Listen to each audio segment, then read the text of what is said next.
उनके विचारों को आत्मसात करने से कहीं ज्यादा जरूरी है शहीदों को सम्मान देना।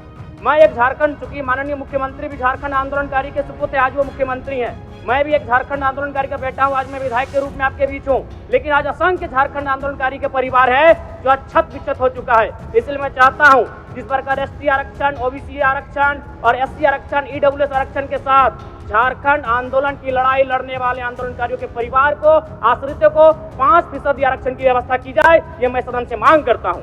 धन्यवाद अध्यक्ष महोदय।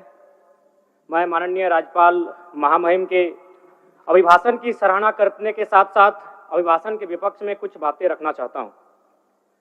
माननीय राज्यपाल के अभिभाषण क्रम संख्या 6 में केंद्र सरकार से 1,36,000 करोड़ वापस लाने की बात कही है और सही भी है, और हर एक राज्य को उसका बाकी पैसा मिलना चाहिए, उनका हक मिलना चाहिए।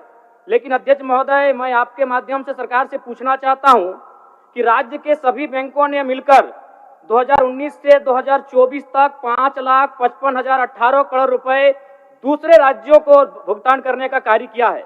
बैंक में जो पैसा डिपॉजिट होता है वो दूसरे स्टेट को जाता है, और अगर अभी देखा जाए तो झारखंड का सीडी रेशियो मात्र 36% है, जबकि आप तुलनात्मक अध्ययन करें तो आंध्र प्रदेश का सीडी रेशियो 110 के आसपास होता है, तमिलनाडु का सीडी रेशियो 115 के आसपास होता है। अगर और सबसे महत्वपूर्ण बात कि बैंकर समिति के अध्यक्ष माननीय मुख्यमंत्री होते हैं, अगर इस पैसे को हम लोग बचा के अपने राज्य में ले आते हैं तो लोन के माध्यम से यहाँ के युवा, यहाँ के महिलाओं को अगर निर्गत कराते हैं तो बहुत बड़ी समस्याओं का निदान होगा। इसलिए मैं चाहता हूं कि सत्ता का ध्यान इस ओर आकृष्ट हो। मैं आगे अध्यक्ष महोदय, राज्यपाल महोदय ने अपने अभिभाषण में शहीदों का जिक्र किया, शहीदों के विचारों को आत्मसात करने का जिक्र किया, लेकिन मैं कहना चाहता हूं कि शहीदों के उन्हें माला चढ़ाना, उनके विचारों को आत्मसात करने से कहीं ज्यादा जरूरी है शहीदों को सम्मान देना।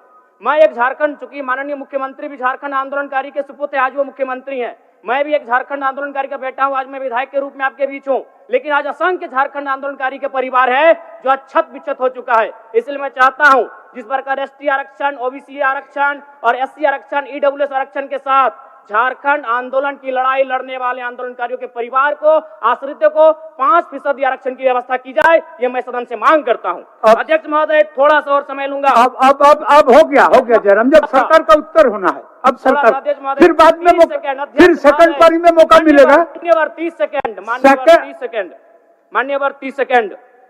चलिए बोल लीजिए।